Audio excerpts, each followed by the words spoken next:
नमस्कार दोस्तों, मैं नीरज सैनी न्यू कृति बुटीक से। जैसे कि आप सभी जानते ही हो, हम यूट्यूब पे काम करते हैं, पूरा वर्क करते हैं और आपको पूरा एक एक पॉइंट पे समझाने की कोशिश करते हैं।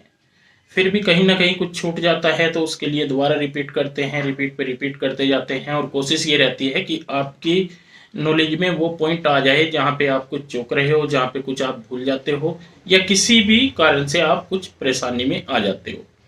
तो आज मैं कुछ ऐसे ही टिप्स पे बात करना चाहूँगा। सबसे मेन चीज़ क्या आती है, जो हमारे घर में जो महिलाएं होती हैं, वे एक बहुत अच्छा अपना बिजनेस करती हैं, लेकिन कहीं ना कहीं उनको एक डर रहता है, एक भय का माहौल बना रहता है कि हमारे अंदर हमारे से कोई कपड़ा खराब ना हो जाए।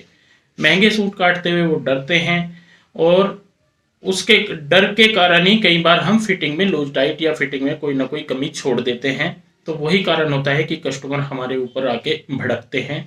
तो इस पॉइंट का सलूशन मैं आपके लिए लेकर के आया हूँ, थोड़ा सा बात करूंगा।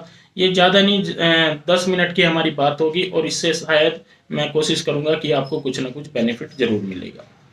देखिए, जब भी हम किसी कस्टमर का नाप लेते हैं तो सबसे पहले आपने ध्यान देना है, आपका नाप लेने का तरीका वही होना चाहिए जैसे बिल्कुल आप संतुष्ट होकर नाप लेते हैं।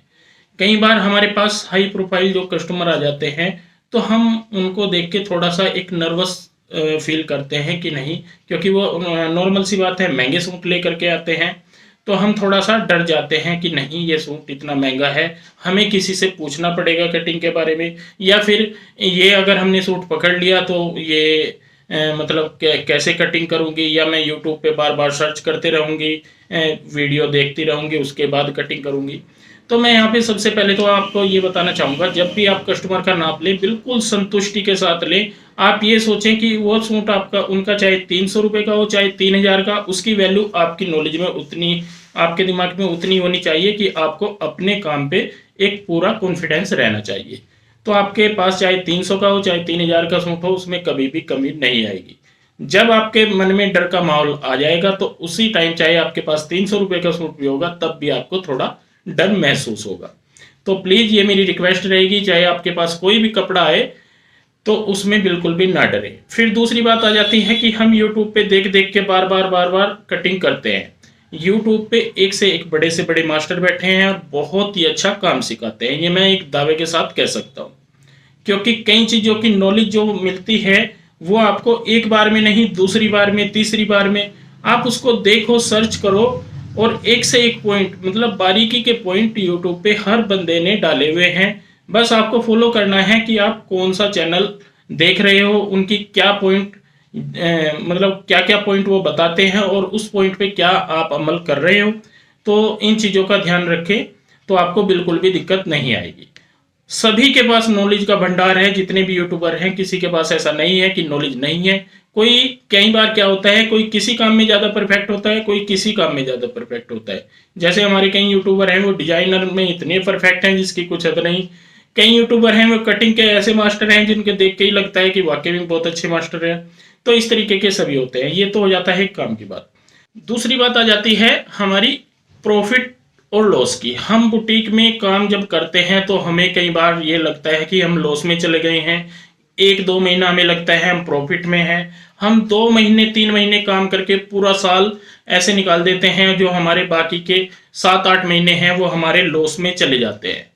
उसका क्या कारण होता है, तो ये भी मैं आपके लिए आज लेके आया हूँ टॉपिक। इस पे एक एक पॉइंट पे ध्यान दे। जो जो भी काम करते हैं, महिलाएं हो, बहनें हो, भाई हो, हमारे सभी काम करते हैं।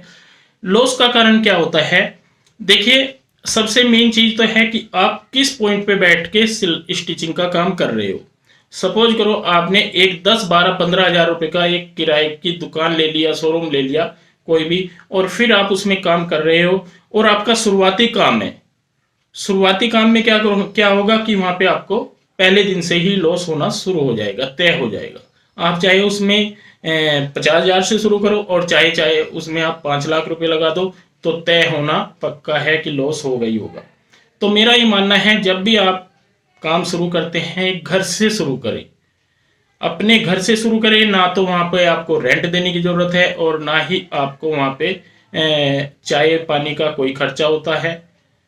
तो अगर आप घर से काम शुरू करोगे और आप स्टिचिंग में आप जैसे कहीं पे 300 लेते हैं, कहीं पे 250 लेते हैं, कहीं पे 200 लेते हैं। सपोज करो आप 200 रुपये भी एक पूरे सिंपल सूट सलवार सूट के लेते हो, तब भी आप अपना वहाँ से खर्च निकाल सकते हो, एक अच्छी अर्निंग पा सकते हो। मेन चीज़ ये है, अगर हम दुकान में या शोरूम लेके पहले ही दिन बैठ जाते हैं, उसके बाद आपको खर्चे देखो कहाँ कहाँ पड़ते हैं। खर्चे कहाँ पे पड़ेंगे? सबसे बड़ा खर्चा बुटीक के अंदर पड़ता है मास्टर का। हम शुरुआत में जब भी काम करते हैं तो ये सोच रहती है कि एक मास्टर रखेंगे, एक कारीगर रखेंगे, एक सलवार वाले रखेंगे, एक लेडीज एक्स्ट्रा रखेंगे, मतलब 4-5 बंदों का स्टाफ हो जाएगा तो एक अच्छा काम हो जाएगा। अगर आप 4-5 बंदों का स्टाफ रखते हो तो आपका खर्च कम से भी कम 70 से 80 हज़ार रुपये पर मंथ का जाता है, जो कि इसका मुझे पूरा एहसास है। मैंने ये सारी चीज़ें देखी हैं। कटर जब भी आपने रखना है, आप शुरुआत में जो भी कटर रखोगे तो वो कटर रखो जो आपकी स्टिचिंग भी करता हो। ये ना हो कि आप वो कटर रखें सिर्फ कटिंग कर ले और स्टिचिंग के लिए दूसरी जगह जाना हो, तो ये गलत है।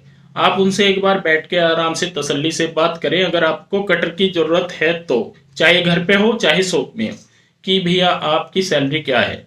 सपोज करो कोई सैलरी ले रहे हैं 12,000, 15,000 या 16,000। आज के टाइम में 20,000 तक सैलरी है, 20,000 से ऊपर कभी भी किसी को सैलरी नहीं देनी है, ये भी मैं आपको बता देता हूँ। 20,000 की सैलरी वाला बंदा आपको कम से भी कम 4 से 5 पीस कटिंग करके बना के देनी चाहिए। अगर आपको 5 पीस या 4 पीस बना करके कोई भी मास्टर देता है, कटिंग भी करनी है और फिर बनाने भी है, नाप लेना आपने है, तब आप वहाँ से प्रॉफिट निकाल पाओगे। अगर सपोज करो आपको वहाँ पे मास्टर सिर्फ 4 पीस कटिंग करता है और उसके बाद आप स्टिचिंग के लिए दूसरी जगह देते हैं, तो आप वहाँ से उसी दिन से लॉस में आना शुरू हो जाओगे।